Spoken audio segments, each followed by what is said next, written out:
사도신경으로 신앙 고백 드림으로 새벽 예배 시작합니다.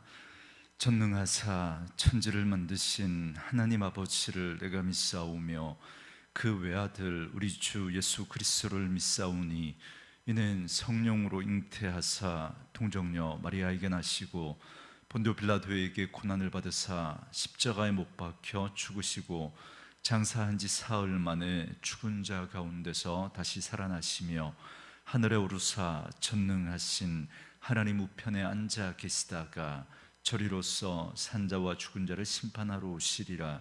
성령을 믿사오며 거룩한 공회와 성도가 서로 교통하는 것과 죄를 사하여 주시는 것과 몸이 다시 사는 것과 영원히 사는 것을 믿사옵나이다. 아멘.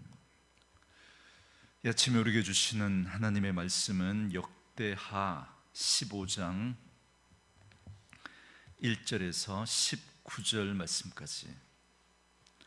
역대하 15장 1절에서 마지막 19절 말씀까지 우리 말씀 찾으셨으면 한 목소리로 같이 읽습니다. 하나님의 영이 오뎃의 아들 아사랴에게 임하심에 그가 나가서 아사를 맞아 이르되 아사와 및 유다와 베냐민의 무리들아 내 말을 들으라. 너희가 여호와와 함께하면 여호와께서 너희와 함께 하실지라. 너희가 만일 그를 찾으면 그가 너희와 만나게 되시려니와 너희가 만일 그를 버리면 그도 너희를 버리시리라. 이스라엘에는 참 신이 없고 가르치는 제사장도 없고 율법도 없은지라 지가 오래되었으나 그들이 그 환난 때 이스라엘 하나님 여호와께로 돌아가서 찾음에 그가 그들과 만나게 되셨나니 그때 온 땅의 모든 주민이 크게 요란하여 사람의 출입이 평안하지 못하며 이 나라와 저 나라가 서로 치고 이 성읍이 저 성읍과 또한 그러하여 피차 상한 바 되었나니 이는 하나님이 여러 가지 고난으로 요란하게 하셨음이라. 그런즉 너희는 강하게 하라. 너희의 손이 약하지 않게 하라. 너희의 행위에는 상급이 있음이라 하니라. 아사가 이 말 곧 선지자 오뎃의 예언을 듣고 마음을 강하게 하여 가증한 물건들을 유다와 베냐민 온 땅에서 없애고 또 에브라임 산지에서 빼앗은 성읍들에서도 없애고 또 여호와의 낭실 앞에 있는 여호와의 제단을 재건하고 또 유다와 베냐민의 무리를 모으고 에브라임과 므낫세와 시므온 가운데에서 나와서 저희 중에 머물러 사는 자들을 모았으니 이는 이스라엘 사람들이 아사의 하나님 여호와께서 그와 함께 하심을 보고 아사에게로 돌아오는 자가 많았음이더라. 아사 왕 제15년 셋째 달에 그들이 예루살렘에 모이고 그날에 노력하여 온 물건 중에서 소 700마리와 양 7,000마리로 여호와께 제사를 지내고 또 마음을 다하고 목숨을 다하여 조상들의 하나님 여호와를 찾기로 언약하고 이스라엘 하나님 여호와를 찾지 아니하는 자는 대소 남녀를 막론하고 죽이는 것이 마땅하다 하고 무리가 큰 소리로 외치며 피리와 나팔을 불어 여호와께 맹세하며 온 유다가 이 맹세를 기뻐한지라. 무리가 마음을 다하여 맹세하고 뜻을 다하여 여호와를 찾았으므로 여호와께서도 그들을 만나 주시고 그들의 사방에 평안을 주셨더라. 아사 왕의 어머니 마아가가 아세라에 가증한 목상을 만들었으므로 아사가 그의 태후의 자리를 폐하고 그의 우상을 찢고 빠 기드론 시냇가에서 불살랐으니 산당은 이스라엘 중에서 제거하지 아니하였으나 아사의 마음이 일평생 온전하였더라. 그가 또 그의 아버지가 구별한 물건과 자기가 구별한 물건 곧 은과 금과 그릇들을 하나님의 전에 드렸더니 이때부터 아사 왕 제35년까지 다시는 전쟁이 없으니라. 아멘. 오늘은 함께 읽으신 역대하 15장 1절에서 19절 말씀을 중심으로 멈추지 않는 마음이라는 제목의 말씀으로 잠시 은혜를 나누겠습니다.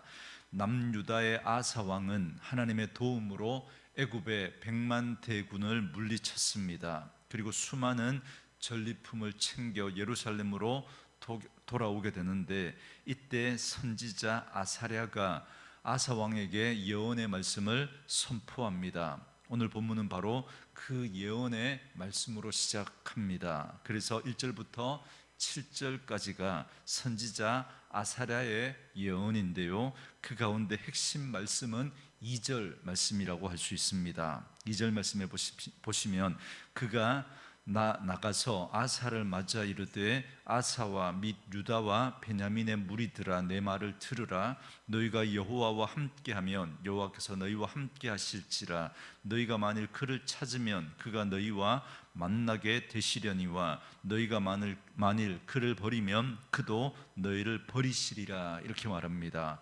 선지자 아사랴가 전한 예언의 핵심은 하나님을 찾으라라는 것입니다. 하나님을 찾으면 하나님이 함께 하실 것이고, 하나님을 버리면 하나님도 너희를 버릴 것이다 라는 것입니다. 그런데 여러분, 여기 하나님을 버리면이라고 했는데, 여러분, 사람이 하나님을 버릴 수 있습니까? 하나님은 버려질 수 있는 존재가 아닙니다. 하나님은 영원한 분이시고 하나님은 절대자이십니다. 그래서 만약에 그 영원하신 하나님을 내가 감히 버리려고 한다면 사실은 하나님이 버림을 받는 게 아니라 사실은 내가 버림을 받는 겁니다. 아사랴 선지자는 지금 이 이야기를 하고 있는 겁니다. 그래서 아사랴 선지자는 하나님을 버리게 되면 어떻게 되는지를 이스라엘의 그 역사를 통해서 증거합니다. 그래서 3절과 4절 말씀에 보면 이스라엘에는 오랫동안 참 신도 없었고 제사장도 없었고 율법도 없었기 때문에 하나님이 환난을 임하게 했다라는 겁니다. 그때에 비로소 이스라엘은 하나님을 찾았고 하나님은 그들을 그 환난 가운데서 구해 주셨음을 말씀합니다. 여러분, 이 이야기는 아마도 사사 시대를 일컬어서 지금 이야기하고 있는 것으로 보입니다. 여러분, 사사시대에 보면 사사시대의 특징을 말씀드렸죠. 그때 왕이 없으므로 각기 자기 소견에 옳은 대로 행하였던 시대, 그 시대가 사사시대였습니다. 여러분, 하나님이 없었던 게 아니죠. 하나님이 계셨지만 그들이 하나님을 하나님으로 인정하지 않았던 겁니다. 여러분, 그래서 제사장의 가르침도 무시하고 율법도 준수하지 않았습니다. 그때 하나님은 대적자를 일으켜서 이스라엘을 괴롭게 하지 않았습니까? 그리고 그들이 그 괴로움 가운데 하나님을 찾고 부르짖으면 하나님은 사사를 일으켜 그들을 구원해 주셨습니다. 이처럼 사사시대와 같이 하나님을 버리면 고난을 당한다는 사실을 말씀해 줍니다. 그러면 5절과 6절 말씀처럼 온 땅이 크게 요론하여 이 나라와 저 나라가 서로 치고 피차 상하게 된다는 사실을 말씀해 줍니다. 그러니 어떻게 해야 됩니까? 7절 말씀에 그런즉 너희는 강하게 하라. 너희의 손이 약하지 않게 하라. 너희의 행위에는 상급이 있으니라 하니라. 이렇게 말씀합니다. 선지자 아사랴는 힘을 낼 것을 격려합니다.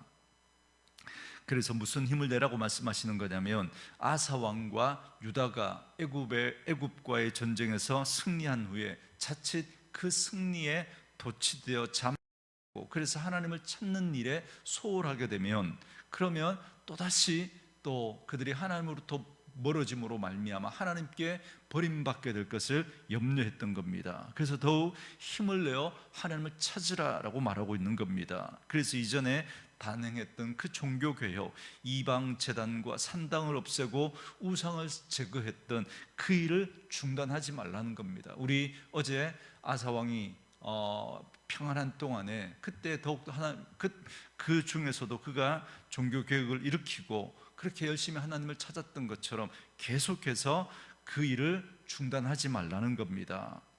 이런 선지자 아사랴의 예언을 듣고 아사 왕과 남유다는 계속해서 종교개혁을 실천합니다. 그래서 그렇게 종교개혁을 계속했던 내용들이 8절부터 19절에 이어지고 있습니다. 우리가 어제 살펴봤던 것처럼 아사 왕은 즉위 초기에 1차 종교 개혁을 단행했습니다. 그게 어제 본문 2절부터 4절까지의 말씀입니다. 그리고 이제 선지자 아사랴의 예언을 듣고 2차 종교 개혁을 지금 단행하고 있는 것이라고 할 수 있습니다. 8절에 보시면 아사가 이 말 곧 선지자 오뎃의 예언을 듣고 마음을 강하게 하여 가증한 물건들을 유다와 베냐민 온 땅에서 없애고 또 에브라임 산지에서 빼앗은 성읍들에서도 없애고 또 여호와의 낭실 앞에 있는 여호와의 제단을 재건하고 그럽니다. 그리고 아사 왕은 선지자 오뎃의 예언을 들었다라고 말씀하십니다. 여러분, 분명히 1절에서는 선지자 오뎃의 아들 아사랴라고 했는데, 그런데 여기 8절에서는 오뎃이라고 그럽니다. 여러분, 이상하지 않습니까? 이 말이 안 되잖아요, 그죠? 이건 성경의 원본이 우리에게 존재하지 않기 때문에 사본이 이렇게 전해져 내려오다가 보니까 중간에 아마 잘못 기록된 것으로 보입니다. 그러니까 우리가 문맥상으로 이 말씀을 보면 오뎃이 아니라 오뎃의 아들 아사랴가 예언한 것으로 그렇게 보는 게 맞습니다. 어쨌든 중요한 건 아사 왕이 이 예언의 말씀을 듣고 마음을 강하게 했다라는 사실입니다. 히브리어 원문으로 보면 이 마음을 강하게 했다라는 걸 이렇게 표현합니다. 용기를 얻게 되었다. 여러분, 느낌이 전혀 다르죠.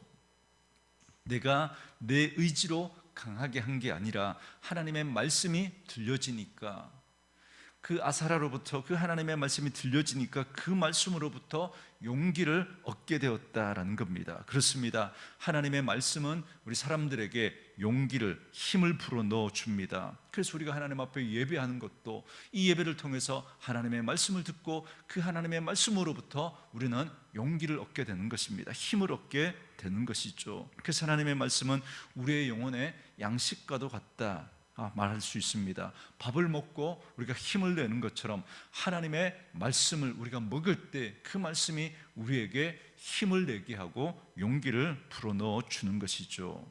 우리는 영적인 존재입니다. 우리의 육체의 체력이 필요하듯이 우리의 영혼에도 영력이 필요합니다. 그 영력을 어디서 얻을 수 있겠습니까? 마치 음식을 먹고 체력을 얻는 것처럼 우리가 하나님의 말씀을 먹고 영적인 힘을 얻게 되는 겁니다. 그래서 우리는 말씀을 읽고 묵상해야 되는 것입니다. 그것이 우리의 영혼을 강건하게 하고 거기에서 영적인 힘이 생기게 됩니다. 말씀으로 이 하루를 시작하는 저와 여러분에게 이 은혜가 있기를 원합니다. 이제 아사 왕은 유다의 전 지역에서 우상을 없앴습니다. 이전에 단행한 1차 종교 개혁은 예루살렘과 그 주변에 한정된 것이었습니다. 그렇다면 이번에는 남유다 전역에서 우상을 없앴습니다. 유다 지역과 베냐민 지역, 그리고 부친 아비야가 북이스라엘에서 빼앗은 에브라임 산지의 성읍들에 이르기까지 많은 우상을 없앴습니다. 그리고 아사 왕은 성전의 제단을 재건했습니다. 여러분, 이건 성전 마당에 있는 번제단을 다시 지었다라는 말이 아니라 그 번제단에서 우상을 위한 제물을 드렸었는데 이걸 정결하게 했다라는 말입니다. 또 9절에 보면 아사 왕은 남유다의 유다와 베냐민 지파 사람들뿐만 아니라 북이스라엘의 에브라임과 므낫세, 시므온 지파 가운데서도 사람을 모았다 그럽니다. 그러니까 하나님이 아사와 함께 하시는 걸 보고서 북이스라엘의 많은 사람들이 남유다로 넘어왔다라는 말입니다. 그런데 여러분 잘 보십시오. 북이스라엘의 여로보암은 백성들이 예루살렘에 있는 그 성전을 보고 떠나지 않도록 하기 위해서 어떻게 했습니까? 단과 베델에 그 금송아지를 만들었습니다. 그러니까 여로보암은 백성들을 위해서, 그러니까 하나님이 아니라 백성, 사람들을 위해서 나름대로 종교적인 명분과 그리고 금이라고 하는 화려한 그것을 통해서 예루살렘에 있는 그 성전을 대신하게 하려고 했습니다. 그래서 백성들을 위해서 그걸 만들었던 거죠. 한마디로 말하면 백성들이 떠나지 않도록 하기 위해서 백성들을 찾으려는 노력을 했습니다. 그러나 아사 왕은 하나님이 떠나시지 않도록 하나님을 찾았습니다. 그랬더니 어떤 결과가 일어납니까? 북이스라엘 사람들이 이 남유다 그 아사 왕이 하나님을 찾으니까 그들이 그 북이스라엘에서 그 남유다로 넘어오는 그런 일이 벌어졌던 겁니다. 참으로 하나님을 찾는 자들이 자연스럽게 그에게 몰려온 것입니다. 그렇기 때문에 우리가 어떤 일을 도모할 때 무엇보다 먼저 하나님 앞에서 우리의 중심을 잘 지켜야 합니다. 하나님 앞에 우리의 삶을 더 바르게 하고 거룩하게 만들어 가야 합니다. 여러분, 사람 따라가면 하나님을 잃어버리게 됩니다. 그러나 하나님을 찾으면 여러분 사람까지도 그렇게 몰려오게 되는 그런 일들을 보게 되는 것이죠. 여러분, 그래서 우리가 하나님을 찾고 하나님을 따라가면 여러분 좀 더딜지는 몰라도, 그리고 어떤 사람이나 그 현상에 열광하는 자들이 아니라 참으로 하나님을 찾는 자들이 따라오게 됩니다. 그래서 저는 늘 하나님 앞에 기도할 때 하나님을 사랑하고 하나님이 사랑하시는 그런 사람들이 하나님 우리 온누리 교회에 많이 모이게 하시고 그런 분들과 함께 목회할 수 있었으면 좋겠습니다. 그렇게 늘 기도합니다. 우리가 하나님을 찾으면 하나님이 우리와 함께 하시고 또 그렇게 하나님을 찾고 하나님을 사랑하는 사람들이 그렇게 모여오게 될 줄 믿습니다. 그리고 16절에 보면 아사 왕은 놀랍게도 할머니인 마아가를 태우에서 폐위해버립니다. 왜냐하면 마아가는 아세라 목상을 만들어 숭배했기 때문입니다. 그래서 아사 왕은 자신의 할머니를 그 태우의 자리에서 박탈하는 단호한 조치를 취했습니다. 이걸 통해서 아사 왕의 종교 개혁이 얼마나 예외 없이 철저하게 시행된 종교 개혁이었는지를 잘 보여주고 있습니다. 또한 아사 왕은 부친 아비야가 북이스라엘의 여로보암과의 전쟁에서 승리하여 거둔 전리품과 자신이 거둔 그 전리품 가운데 은 그릇을 여호와의 전에 드렸습니다. 결론적으로 19절 말씀에 보시면 이때부터 아사왕 제35년까지 다시는 전쟁이 없으니라 이렇게 말합니다. 그러니까 오늘 말씀은 아사왕 35년까지 전쟁이 없었다라고 결론을 내고 말씀이 끝을 맺습니다. 여러분, 15절에서는 남유다가 하나님을 찾았으므로 하나님께서 그에게 평안을 주셨다라고 말씀합니다. 하나님께서 아사왕과 유다의 중심을 보시고 평안을 주신 겁니다. 거듭 말씀드리지만 여러분, 이런 행위가 이 말씀은 여러분 행위가 완벽해서가 아닙니다. 17절 말씀해 보시면 여러분 이렇게 말씀합니다. 산당은 이스라엘 중에서 제하지 아니하였으나 아사의 마음이 일평생 온전하였더라 그럽니다. 할머니 마아가까지 폐위시키면서 나름대로 한다고 했지만 그래도 산당은 이스라엘 땅에서 다 없애지는 못했습니다. 그러나 그 다음에 이어지는 말씀에 뭐라 그럽니까? 그러나 아사의 마음이 일평생 온전했다 그러지 않습니까? 여러분, 제가 여러분들에게 온전하다라고 하는 그 말의 의미를 계속해서 설명해 드리지 않습니까? 완벽하다는 말이 아닙니다. 여러분, 우리가 하나님 앞에 설 때까지 우리는 이 죄의 속성 가운데 우리가 살아가기 때문에 마치 이 땅에 중력이 존재하는 것처럼 그 죄성 때문에 우리가 실수하고 넘어질 때가 있습니다. 그러나 여러분, 온전하다라는 건 완벽하지는 못하지만 우리의 마음의 성향이, 우리의 마음의 결이 하나님께 있는 겁니다. 그래서 넘어지면 또 하나님 앞에서 회개하고 하나님 앞에서 울고 우리의 연약함과 우리의 한계를 인정하고, 그러니 하나님 없으면 안 되는 우리들이기에 그 하나님 앞에 또 은혜를 구하고 또 일어서서 또 한 걸음 그 하나님을 향해서 나아가는 겁니다. 여러분, 이게 온전함입니다. 그 하나님은 그 마음의 중심, 그것을 보시는 것이죠. 그래서 산당을 다 제거하지는 못했지만 그 이스라엘 백성들 가운데 퍼져 있는 그 우상 숭배 때문에, 그리고 그것과 관련해서 여러 가지 이해관계들이 얽혀 있었기 때문에 거기에 대한 저항이 얼마나 강력했는지 모릅니다. 그래서 산당을 다 없애지는 못했어요. 그렇지만 그 하나님 앞에, 그 하나님을 향한 마음을 주님이 아셨던 거죠. 그래서 아사의 마음이 일평생 온전했다라고 말하고 있는 겁니다. 그래서 하나님은 하나님께서 마음에 새겨 두고 그를 보셨던 것이죠. 저는 말씀으로 이 하루를 시작하는 저와 여러분들의 마음의 중심이 하나님을 향할 수 있기를 주의 이름으로 축원합니다. 그래서 하나님께서 저와 여러분을 바라보실 때 아사처럼 그 마음이 일평생 온전했다라고 하는 그 평가를 들을 수 있는 분들 될 수 있기를 주님의 이름으로 축원합니다. 그런데 그가 이러한 평가를 들을 수 있었던 중요한 그 마음의 태도와 자세가 있습니다. 그가 하나님을 찾았다라는 겁니다. 2절에 오데스의 아들 아사랴를 통해서 하나님께서 주신 말씀이 너희가 만일 그를 찾으면 그가 너희와 만나게 되시려니와 너희가 만일 그를 버리면 그도 너희를 버리시리라 라는 것이었는데, 그 말씀 앞에 아사 왕과 유다 백성들은 15절 말씀처럼 그들이 마음을 다하여 맹세하고 뜻을 다하여 여호와를 찾았기 때문에 하나님께서도 그들을 만나주시고 그들의 사방에 평안을 허락해 주셨던 겁니다. 오늘날 우리들이 이 세상을 살아가면서 찾아야 할 것이 참 많습니다. 그러나 하나님의 백성으로 이 땅을 살아가는 저와 여러분들이 진정으로 찾아야 될 분은 하나님이신 줄 믿습니다. 왜냐하면 하나님이 우리의 삶의 모든 문제에 대한 해답이 되시고 구원이 되시기 때문에 그렇습니다.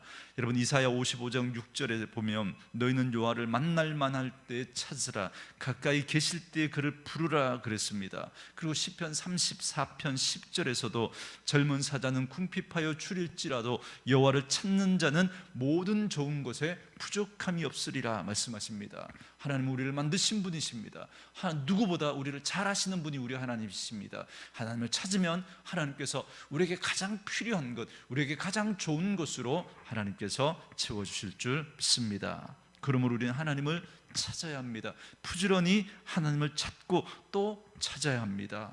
특히 삶의 문제에 부딪혔을 때, 갈 길을 모를 때, 답답한 일을 당할 때, 마음에 근심과 걱정이 있을 때, 그때 우리는 더욱더 하나님을 찾아야 할 때다라는 사실을 잊지 않기를 주의 이름으로 축원합니다. 그러면 하나님은 아사랴 선지자를 보내주신 것처럼 말씀을 보내주십니다. 하나님께서 말씀을 허락해 주실 것입니다. 그리고 그 말씀을 통해서 우리를 만나주시고 말씀 가운데 평안을 주시고 말씀대로 이루어 주실 것입니다. 그러므로 인생의 모든 순간에서 늘 하나님을 찾고 의지함으로 하나님이 주시는 참된 평안과 구원의 은총을 날마다 누리며 살아가는 저와 여러분 될 수 있기를 주의 이름으로 축원합니다. 우리 주신 말씀 묵상하시면서 이 찬양 함께 들으시며 기도하는 시간 갖겠습니다.